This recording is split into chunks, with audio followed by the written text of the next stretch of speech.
to kind of stay at that pace and at that level. Like I'm I'm really looking forward to seeing all these teams and eventually once again North America stack up against them. Yeah, it certainly will be interesting. I mean, there's so much depth in EU scene. I was looking the other day at the EU rosters or the scouting report for players that haven't even got teams. We've got another 6 teams just sat there, ready to join, as long as these players can get themselves sorted out and get someone to put together with. But we're going to be seeing these 2 teams here now, 2 of the upcoming teams in our scene, and what a great start that is for SGC. Well, as you said it, they're already getting into it, and there it is. That's Secrecy putting one in super quick. Not what Copenhagen Flames really want. Again, we're talking about how important it is for them to take away a win in this match. Already conceding a goal 15 seconds in isn't the best start to it. No, it certainly isn't. I think Saxon is the substitute for the Copenhagen Flames, actually. I don't believe he is part of the original roster. So it'll be interesting to see how exactly he fits in. I'm sure I'm going to get corrected on that very soon, but Secrecy right now are just looking dominant. Yeah, I mean, again, 2 goals now within a minute. This can be turned on pretty quickly, but it looks like they've been warming up. Like, they're getting up for some great passing plays, continuum, getting that corner bounce out to the center and just dropping it in is, like, they look like they've been warmed up, that's for sure. And now, Copenhagen has to answer 2 goals. Saxon's trying to do it right away as they try to get up, but overcommitting. Look at 3 goals now. Oh, no, that's not overcommitting. That was some of the worst rotations I've seen in a while. Saxon came out of nowhere in Waffle's blind spot. Waffle sees him and just goes, I have to backflip here. I have to back down and hope I can get back in time.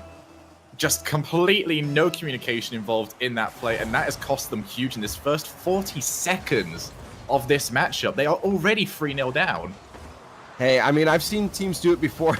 Look at the old Supersonic Avengers, man. They would concede like a couple of results, but then come back and fight and win against teams like Flipside. So it's very, very possible to shake it off. We know teams can do that, but they aren't yet. Yeah, I was just like, I had the theme in my head going of just you with your victorious speech of how they can come back, and then just immediately cut off as Continuum came in to put that one down. It's been the same goal 3 times as well. Yeah. Always just those hitting off the side wall, putting the cross in, using the wall. They aren't usually that difficult to deal with, but the players just aren't reacting in time. There's not a good enough position to start with, that they're jumping and they can't reach the ball. You're right. It's been Mets setting them up from the corner and someone just dropping it down with an open net. Like, those need to be contested before they even come past that crossbar. Almost a goal there, though. Oh, Waffle couldn't squeeze that one in. They're trying to answer as long as they just don't commit too hard to these plays here, trying to force one in. They make sure they keep someone back, because that, as you said, has been the issue. They're letting it roll in front of the net like this. Once again, giving away almost an opportunity for Secrecy to put a 5th into the net, and there's going to be down, almost going in. But again, this is really awkward play from Copenhagen Flames right now, as they can't seem to find their footing in the defense. Yeah, it just seems like they get themselves into positions ready for the best possible scenario. The problem for them right now is that the best possible scenario is never happening at the moment. I mean, as soon as it goes wrong for them, they don't know how to change it. Well, that's a really good touch from Saxon there. As we said, you need to stop this before they even drop below that bar, and he did it right there. Pinch to the side, allowed his team a counterattack. But Secrecy is no stranger of defense on their own, and quickly stops out that play, almost getting one in front of the net there for Bake, but he's gonna have to back off as Magnus takes control. Mets, in the right spot, bounces down into Magnus. He can't get that set up. No, only Mets is allowed to go for passes. No one else. No, you're right. That's what you said. That's what we saw. He's setting up absolutely everything, and they have a theme they have to hold on to here. As Secrecy tries to roll it back down the other way, but just no shot opportunities really for Copenhagen. They are starting to put some pressure on, and that looks good. Footing has been found for them. Just scoring opportunities is really the next goal. Yeah, but they've got a shot onto target here. That's not going to be too much for them to have to deal with. But regarding their ability to put together plays right now, yes, it's looking much better. And we've seen it throughout series of, yeah, the first game can be sometimes completely awful, but there's not enough teams in Rocket League with enough experience of being ahead that they don't know how to transfer that momentum into Game 2 or Game 3 or Game 4. So that can easily change in the future, but stuff like this, that third, I'm always keeping my eye right now on that third-person rotation on the Copenhagen Flames because it seems so dangerous what they're doing. They keep turning their car sideways, and that doesn't allow them to react if something goes wrong.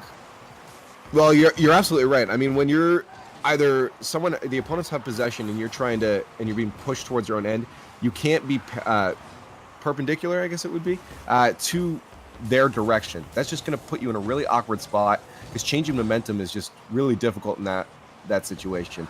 So I'm glad you pointed that out. And by the way, oh man, I'm cheering for them now. You were absolutely right. Saxon is their sub on the team. I got something right for a change. I was surprised too. I am now the 5th most qualified color commentator out there. Well, Waffle getting a nice little air dribble, but unfortunately Bait couldn't read it, and Saxon also went up for it, leaving their teammate back to try to defend, and he has no boost because he just went for a very long air dribble.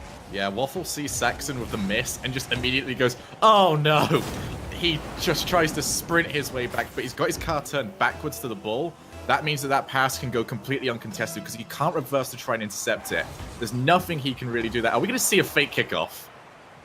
They're working on it. Oh, they missed it. That was good up to the point that you attempted the fake kickoff. It's savage. But, I mean, it's still working out. They still have possession, and they are still putting the pressure on. This is the long kickoff, the fake kickoff extended version. It's still going. Oh, no, dude. It's all part of the plan, man. It's one of those, those YouTube songs where they just draw it out for another hour. This is what the current version of the fake kickoff is. There are 5 endings to this one. None of them have come by yet. It's all a part of the plan. 10 seconds left with a 5-0 lead. I really don't think that the Copenhagen Flames are coming back from this game. They're going to have to shake it off going into game number 2 and look to figure something out. And honestly, I don't know if you're going to agree, but to me, it just seems like they're making very strange decisions and trying to push onto offense a little too quickly. I mean, especially with that air dribble that we saw just before.